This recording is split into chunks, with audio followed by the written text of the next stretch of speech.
Bonjour à tous et à toutes et bienvenue à un nouveau épisode de Débris sans filet où vous vous retrouvez ici avec Titon Chiant et Jocelyn Breton. Bonjour à tous. Les quarts de finale qui sont maintenant là avec nous à partir de ce soir, il me semble en plus. À partir de demain soir. Demain soir, par contre, on a la première fois où on a toute une journée sans Coupe du Monde depuis le début. Et en tout cas, les rencontres paraissent pas aussi importantes qu'avant, mais ils sont quand même très intéressants. Donc les matchs de huitième de finale. Donc pour se qualifier en quart, ont commencé donc ce samedi avec c'était le Canada qui jouait face au Maroc, qui recevait le Maroc vu que le Canada était à domicile, mais qui s'est fait démolir à domicile. Ouais, en fait, même s'ils ont dominé, Le Canada, oui, mais moi en regardant le match du Canada depuis le début, moi je savais qu'ils allaient se faire un peu manger. Ils avaient pas la même agressivité, la même qualité que le Maroc, qui non seulement avait affronté les Pays-Bas juste avant, ils étaient chauds, ils savaient comment jouer face à des grosses équipes, et en plus quand ils affrontent quelqu'un plus faible, c'est sûr que ça aide. Et il me semble que le Canada, ils avaient pas eu un adversaire aussi fort juste avant. Non, en poule ils étaient chapeau 1. Oui, déjà en poule. Adversaire, après ils ont affronté l'Afrique du Sud en 16e. Oui, voilà, c'est ça. L'Afrique du Sud. Le Canada, c'était leur premier vrai adversaire, c'était déjà chaud bouillant, donc c'est sûr que ça a été compliqué pour le Canada, disons, et que vraiment le Maroc a été très efficace pour le coup. En tout cas, le Maroc, ils vont pas être à l'aise très longtemps, car juste après, ils vont jouer ce que je pense peut être les favoris. En tout cas, nos favoris, c'est les Français qui, eux, ont fait un match. C'est très difficile mentalement, mais sur le jeu, c'était à notre avantage. J'aurais dit peut-être un match de guerrier, franchement. Ah oui. Parce que le Paraguay, c'était juste de l'anti-football, c'était vraiment fou. Toutes ces fautes, je me dis, mais comment c'est possible? C'était un match drôle à voir, mais pas pour les bonnes raisons. Et c'était intéressant, mais vraiment pas autant que possible pour la France, car c'est très agaçant. Mais c'était vraiment un test moral et mental. Et je pense que la France, ils ont réagi parfaitement. On a joué parfaitement. Quand tu vois qu'il y a une équipe qui a 20% de possession à peu près, c'est impossible de se prendre un but. Surtout quand t'as les meilleurs défenseurs, on va pas répéter 150 fois, mais qui a fait quand même un gros match parce que sur les quelques contres, chaque fois qu'il y avait un petit contre, un début de contre, c'était tout de suite éteint. Enfin, Upamecano, franchement, ils ont pas cadré une seule frappe, du coup, les Paraguayens, Maignan, il a rien eu à faire. Oui, un peu, mais en tout cas, ça assure de voir la France réagir d'une manière correcte à des matchs comme ça, et surtout sur le jeu aussi. Et ça nous fait croire qu'on est prêt à tout maintenant, sauf que j'ai encore un peu peur que dès la France va jouer une équipe qui est fort dans le jeu, je dis pas ça sera le Maroc, mais je pense surtout au demi, je sens on va être surpris un peu, parce que depuis le début, on a vraiment pas d'équipe qui a vraiment proposé un gros truc sur le jeu, à part le Sénégal au premier match, et même peut-être le match précédent face à la Suède, c'était très très limite, il y a pas eu beaucoup de jeu. Alors face à la Suède, il y avait pas de jeu en face, mais je pense quand même que en poule, parce que même si la Norvège c'était leur équipe B, ils ont quand même proposé du jeu. Je suis pas vraiment. Et dire que la France aura roulé dessus face à la Norvège, ça aurait été. C'était vraiment une équipe B. C'est une équipe B, mais ils ont quand même proposé du jeu. Tu vois. Et c'est pas la même Norvège qui est en train de, franchement, faire peur à tout le monde en ce moment. Mais ça reste que, la France, ils ont pas eu des matchs de merde non plus. On peut pas je dis pas des matchs non, je dis pas ça. Mais c'est pas des matchs avec une grosse qualité en face. Genre, il n'y a pas eu encore une 50-50 possession, il n'y a pas eu un vrai adversaire il n'y a pas eu 2 buts contre nous pour l'instant, à partir d'une même équipe. En tout, on s'est pris 2 buts. Est-ce que c'est que parce qu'on n'a pas affronté les grosses équipes? Peut-être, mais aussi qu'on a une bonne défense, pourquoi pas? Il faut le dire. On a une équipe qui peut aller jusqu'au bout, et franchement il faut voir à quel point on peut y aller. Je pense malheureusement là on va jouer une équipe qui a un plus gros avantage au milieu de terrain, mais le milieu de terrain français il est avec plus d'expérience, parce que côté Maroc pour le côté Maroc il est très bon tactiquement, mais on voit beaucoup de jeunesse avec Bouhaddi et Anous, c'est ça. Eux, ils sont très très bons cette Coupe du Monde, mais on les a vus ce match face au Canada, même celui d'avant, un peu ralentir. Moi, je pense que ça va être le manque d'expérience qu'ils vont leur trouver, mais malheureusement, je pense que c'est justement ce milieu de terrain où le Maroc peut répondre à la France. Mais je trouve aussi surtout ce match, ça va être un test, parce que les Marocains, on l'a vu sur tous les matchs de prépa depuis la Coupe du Monde, ils sont ultra forts en contre. Vraiment, ils ont des transitions incroyables. Je pense que ça va être un vrai test aussi défensif de voir comment les attaquants, comment les milieux vont vite revenir, quand même les latéraux qui sont montés vont vite revenir pour empêcher que ces contres aillent au bout, parce que s'ils n'arrivent pas à vite revenir et tout, ça va faire c'est ça. Mal. Moi, ce qui me fait peur surtout, c'est le côté droit marocain où cette année ils ont mis plus Brahim Diaz, et justement c'est le côté faible de la France, car c'est contre notre arrière gauche qu'on a vu n'est pas vraiment de très grande qualité depuis le début, que ce soit Lucas Digne ou Théo Hernandez. Alors je crains que ça va être là où vraiment on va subir et vraiment la France aura du mal à suivre. Alors je sais pas si on va inverser le rôle de Saliba ou Upamecano, si on va leur faire confiance comme ça, mais on va les laisser comme ça, oui, clairement. Mais on verra bien. En tout cas, je pense que on a les centraux nécessaires pour réagir à ces contres, mais surtout on a des latéraux que je pense vont se la donner, je crois. Alors j'ai hâte de voir ce match. Ouais, on a hâte, mais en tout cas, il y a déjà eu des gros chocs dans ces huitièmes, notamment Brésil-Norvège, qui était un match qu'on attendait franchement entre le Brésil, qui est une équipe plutôt ralentie par rapport à son niveau des années d'avant, et la Norvège qui explose, qui commence à faire tout le monde. Et les Norvégiens, ils ont montré que c'était juste très très fort. Ah oui, mais là, c'était vraiment une équipe du Brésil, mais comme on l'a jamais vu avant, c'était très décevant pour un gros pays comme celui-là de faire un match pitoyable. Pour eux, pour le Brésil, c'était un match pitoyable. 35% de possession, il marque un but de Piché à la fin sur un penalty. Je suis désolé, mais de Piché, c'est un duel aérien, il se prend une petite claque à la tête, c'est rien du tout. Le penalty, c'était vraiment généreux. Franchement, c'était censé être 2-0 ce match, mais il méritait pas. Le tournant de ce match a été le penalty de Bruno Guimaraes que le gardien norvégien a arrêté. Ça, c'était le tournant, faut le dire. Parce que le match aurait pas été pareil, je pense. Je pense que ça aurait été encore pire pour le Brésil, je pense, s'ils auraient marqué, parce que non seulement même en étant menés, ils réagissaient pas. Alors imagine s'ils étaient en train de gagner, ils avaient un plan défensif. Ça aurait été de l'attaque norvégienne pendant 70 minutes, et là, ça aurait été vraiment dangereux pour le Brésil.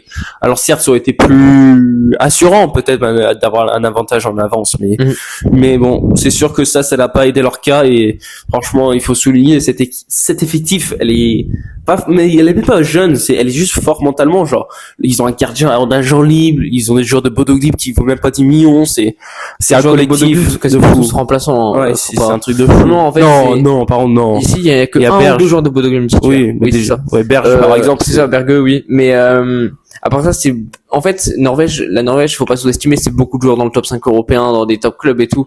Oui. Maintenant. Oui. Donc aussi c'est ça, ils commencent vraiment à avoir une grosse équipe. De toute façon, on l'a dit avant même cette Coupe du Monde, vu leur prépa, ça allait être une grosse équipe.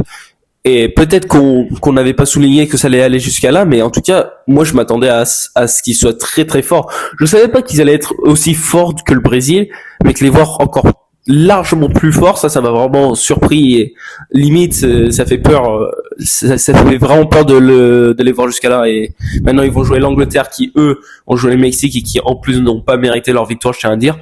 Mais je pense que vraiment il y a la place pour faire quelque chose. Oui, la Norvège peut faire des grosses choses sur ce mondial, et ils pourront le faire sur les mondiales d'après, c'est sûr. Oui. Et oui, c'est aussi l'Angleterre qui se qualifie, mais vraiment ils ont souffert, l'Angleterre.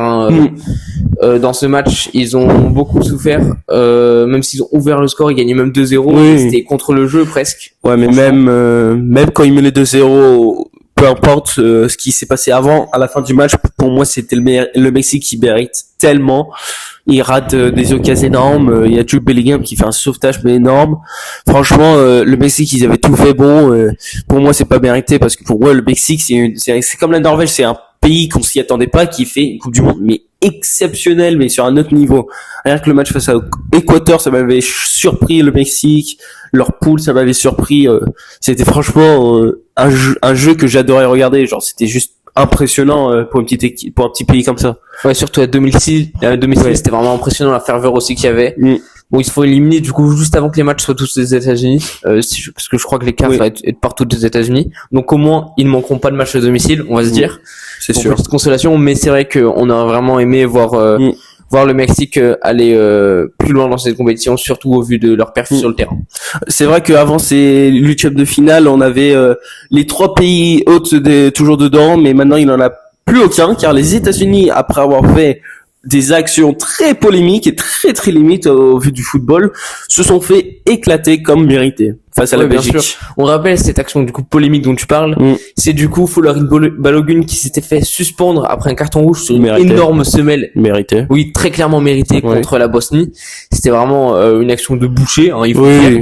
Et après une intervention de Monsieur Trump auprès du président de la FIFA, le carton rouge a été tout simplement annulé. Parce qu'il n'y avait apparemment pas faute. Alors la vraie question, c'est est-ce que c'est la peur du président de la FIFA ou est-ce que c'est juste une réaction de amitié ou ça on sait pas vraiment. Ce qu'on sait vraiment c'est que maintenant que les États-Unis sont dehors, c'est plus un problème et en plus Balogun a été le pire joueur de cette rencontre. Alors pour vous limite ça les a pas aidés du tout. Oui voilà, mais franchement c'était un acte qui a manqué du respect à tout ce qu'on veut voir dans le football. Ça veut dire des respects des règles, des arbitres et du règlement, un peu de respect parce qu'on sait qu'au bout des années, on le perd un peu. Là, ça a montré tout le contraire avec un simple coup de fil. En plus, il n'avait pas peur de le cacher. Ils le disent directement au cash que c'était lui. Franchement, c'était n'importe quoi. Et en plus que le président de la FIFA répond en disant oui, j'ai eu l'appel, mais c'est pas ça qui nous a fait tourner la situation. C'est très relou. C'est très relou, surtout que tout s'est passé dans la même journée, quoi. Dans la même matinée, limite. En tout cas, c'était les États-Unis contre le monde. À partir de là, on a vu que tout le monde était pour la Belgique. C'était un manque de respect. Et heureusement que la Belgique, elle a su faire face à ce mauvais comportement comme ils ont fait face au Sénégal. C'était très beau à voir leur jeu. Et franchement, pour moi, rien qu'en regardant les 10 premières minutes, je savais que ça allait être vite plié. Parce que les États-Unis, c'était leur premier vrai adversaire, je tiens à le dire. Parce qu'ils avaient une poule pitoyable, ils avaient un 16e pitoyable. Là, ils affrontent un pays européen, ils se sont fait rouler dessus. Ouais, tout simplement, c'était limite un retour à la réalité, hein, des oui. Très clairement, hein, parce que voilà. Et puis la Belgique, je trouve aussi, c'est très intéressant parce qu'ils montent vraiment en puissance, parce que les premiers matchs contre l'Égypte et tout, c'était plutôt inquiétant en poule. Oui. Et là, ils sont en train de monter en puissance, franchement, ça devient une très belle équipe. Ouais, Ryan Garcia qui fait un très beau travail, on connaît cet entraîneur un peu, il a des problèmes quand il mène, mais en ce moment, il sait gérer et franchement, c'est impressionnant à voir et surtout les tactiques, par exemple, avec, dans ce match-là, qui met Doku et Lukaku sur le banc et quand il les fait rentrer, il y a déjà 3-1, je suis désolé, mais là, les États-Unis, c'était plié, mais ouais, c'est ça, c'est ce que j'allais dire, franchement, en plus, quand tu vois, les sorties de banc, on vend les joueurs en sortie de banc de la France, mais les joueurs en sortie de banc, de la Belgique, franchement, quand tu peux mettre Doku et Lukaku rentrer en jeu à la 60e, franchement, les défenseurs, ils sont pas... Et encore, il avait même pas fait jouer Moreira dans cette rencontre, et ça montre cette qualité de la Belgique, je pense, est sous-estimée au vu des années, hein. On les avait en 2018, certes ça date, mais là, j'ai l'impression qu'on a ce même espoir d'une équipe qu'on s'y attend pas et qui vont faire un très joli parcours, même si là, ils affrontent limite le meilleur pays du monde. Ouais, ils vont affronter le vainqueur de Portugal-Espagne. Ouais. Le vainqueur d'une très grosse affiche. C'est l'Espagne qui a remporté ce match, même si le match était franchement pas incroyable, il faut le dire. Ouais, malheureusement, après, il faut souligner les perfs des gardiens. Diogo Costa et Unai Simon, ils ont fait des sacrés perfs, mais comme on l'a dit, il y avait pas assez d'occasions pour chacune des équipes qui étaient censées être les meilleures du monde. Certes, j'ai envie de souligner le milieu de terrain portugais qui malheureusement est éliminé, mais qui était de loin le meilleur du monde. Je l'aurais vu jouer face à l'Espagne, c'était beau à voir. BT qui traversait cette ligne, ils faisaient confiance à leur attaque. Ils savaient rien faire, malheureusement, cette attaque portugaise. Il faut vraiment une nouvelle génération rapidement parce que le Raúl Félix, Ronaldo, à droite c'est Neto, il me semble. Oui, c'est grave. Je sais même pas pourquoi ils ont pas mis Trincao de Sporting qui fait une super saison ou Leao et encore une fois sur le banc. Cette équipe portugaise, il faut qu'elle change quelque chose avec son attaque. Oui, très clairement, parce que l'attaque, en fait, c'est pareil de choix avec Ronaldo qu'on disait toujours, c'est la dernière Coupe du Monde, c'est la dernière, et ça fait longtemps qu'on se demande est-ce que c'est vraiment bien qu'il soit là. Ronaldo qui a perdu, je pense, beaucoup de respect vu ses presse-conférences qu'on va parler vite fait après. Mais oui, c'était, en plus, leur défense, elle est bien, genre, le Portugal, ils ont tout pour réussir. Vraiment, je trouve, en fait, leur attaque, vraiment, ils arrivent pas à faire quelque chose. C'est pas, en fait, une attaque comme ils avaient il y a quelques années. L'attaque est faible en fait, globalement, voilà, c'est tout. Contrairement à celle de l'Espagne qui est plutôt forte, mais cette fois qui a pas réussi à faire grand chose. Ouais, c'est vrai, un match très inquiétant pour Oyarzabal, Oyarzabal, pardon. Qui a raté une grosse occasion dans le match. Non, pas qu'une. Plusieurs occasions. Et surtout une qui me vient en tête, mais oui. Yamal qui s'est vraiment fait fermer par Mendes et même après sa sortie sur blessure. Parce qu'il faut le dire, le Portugal, ils avaient une défense, mais de fou. Il manque juste cette conclusion parce que je pense sur le plan de jeu, à part les belles attaques au début de match, à part les 20 premières minutes et les 20 dernières, je pense que c'est le Portugal qui mène. Franchement, c'est... Oui, avec leur maîtrise au milieu de terrain, c'est sûr que ça aide beaucoup quand tu maîtrises comme ça au milieu. Et c'est ce qu'on a dit, hein. Ils se sont dit, Ronaldo va jamais avoir une aussi belle équipe autour de lui, maintenant il faut le faire confiance. ils auraient vraiment pas dû, on le dit depuis le début. Hein. Je pense que le match de l'Ouzbek, c'était ça ce qui leur aurait un peu nettoyer le cerveau, genre non, justement tromper le cerveau, parce qu'ils se sont dit ils font un gros match, ça peut aller jusqu'au bout, sauf que c'est l'Ouzbékistan, en fait. C'est l'Ouzbékistan. Voilà. Et puis je trouve aussi l'erreur, c'est que quand sur le banc t'as Gonzalo Ramos, qui est un super sub de folie, il faut le dire, il marque quasiment toujours quand il sort du banc. Comment tu ne fais pas rentrer? Ouais, au moins. Tu vois, je me dis, il y avait tellement de potentiel parce que surtout dans les 10 dernières minutes où tu vas chercher l'égalisation, quoi. Ouais, surtout qu'en plus quand tu cherches l'égalisation, ça veut dire que tu mets plein de ballons comme ça dans la surface. Ouais. Ramos, il est grand, il est imposant. Ouais, grand. Enfin, il a un bon jeu de tête surtout. Oui. C'est même en tant que titulaire, je le fais plus confiance qu'au Ronaldo qui, je tiens à dire depuis le début, c'est catastrophique. C'est pas le niveau de Messi à 40 ans. Là, c'est Ronaldo à 40 ans et c'est encore pire. Il attend les ballons et quand il les a, il arrive pas à conclure. C'est catastrophique. On l'a vu face au Congo. De toute façon, il a raté un nombre d'occasions et là, certes, là, il en avait beaucoup moins, mais c'est quand même très inquiétant pour le Portugal et malheureusement, en fait, j'ai envie de dire heureusement qu'ils se sont fait éliminer. Maintenant, ils peuvent tourner la page. Ouais, maintenant, ils peuvent ouvrir plus de choses à cette attaque. J'espère une nouvelle page qui va se tourner. J'espère que Ronaldo va pas s'accrocher à cette sélection. Non, peut-être son fils. Peut-être son fils, oui. Super. Mais oui, c'est sûr que maintenant, ça va être, je pense, une nouvelle équipe du Portugal presque, avec juste un joueur de changé. Mais voilà, ce qui nous intéresse, c'est surtout cette Coupe du Monde qui continue. Oui. C'est pas une nouvelle équipe du Portugal avec aussi l'Argentine, justement, on parle de Ronaldo, maintenant on parle de Messi, qui jouait face à l'Égypte, qui a failli se faire éliminer. J'aurais bien aimé qu'il se fasse éliminer d'ailleurs. La France aurait bien aimé qu'il se fasse éliminer. La France. Mais qui a réussi une remontada, plus ou moins aidé par l'arbitre. Oui, ce que l'équipe va nommer le miracle argentin, ouais.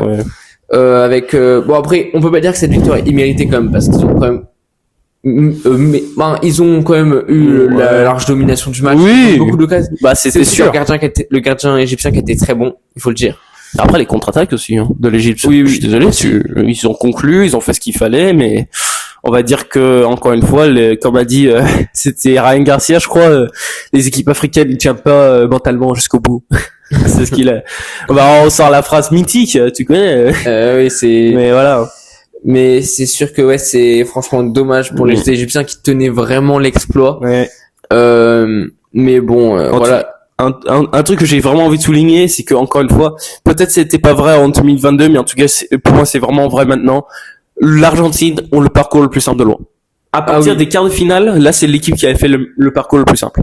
Oui, c'est sûr. Là, ils avaient l'Égypte, ils avaient le Cap-Vert avant. Ils ont failli se faire éliminer contre les deux. Ils ont l'adversaire le plus simple en 16e, l'adversaire le plus simple en 8e, et j'ai peut-être pas la poule la plus simple.